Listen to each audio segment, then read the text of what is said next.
now your new edition of Uniquely Human Yes. uses the terms autistic people instead of people with autism. Yes. So why make that change, and how has that discussion changed over time? Yeah, and that is one of the controversial issues.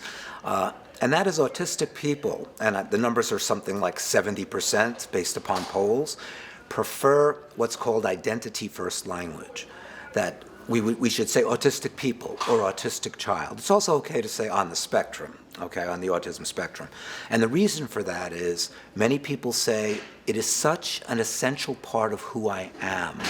It's not this disease or disorder or just this negative thing I carry around with me or burdens me. So probably the most famous person in the world, Temple Grandin, who's on the autism spectrum, says if you take away my autism, you take away the very essence of who I am. And she was the first to say that.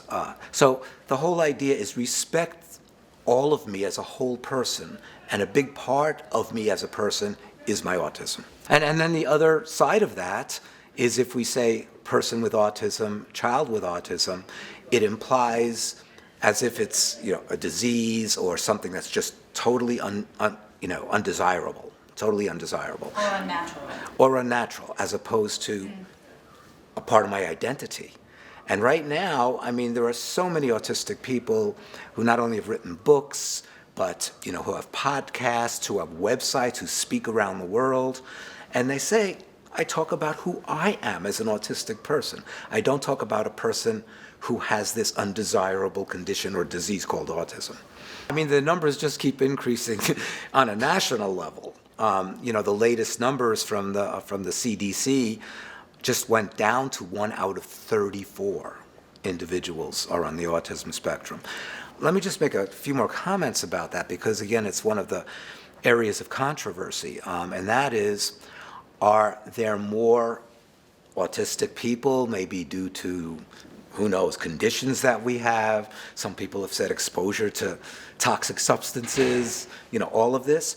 Or is it that we're recognizing autism more, okay? And you have people on both sides of that issue. I think it's a little bit of both. I think there really is an increase in number, but I think to a large extent is the category of autism has expanded a little bit. But here's a clear example.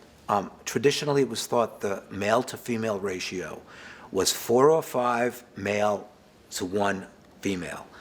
And now, one of the most increased areas of diagnosis is women being diagnosed as adults, either self-diagnosed or diagnosed because they're going to somebody and they say, wait a second, I don't know what's going on. Some of these people have other diagnoses like ADHD. On this podcast that I do with Dave Finch, who's an autistic and audio engineer, of the 75 episodes, we've probably interviewed 50, 60 autistic people, and many of those were women. And many of them were late diagnosed women on the spectrum. So the feeling is that that ratio might be more like 2 to 1 male to female, or maybe even 1 to 1.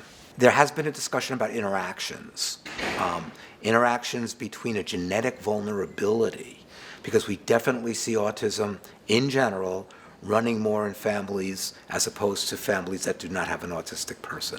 We see it much more in twins. So I'm not saying for every instance of autism, but certainly a certain subgroup of autistic people, there's a very strong genetic lineage that can be followed. I think most agreement is about the genetic piece, that definitely is a contributor. As to what else contributes right now, there's a lot of controversy about that.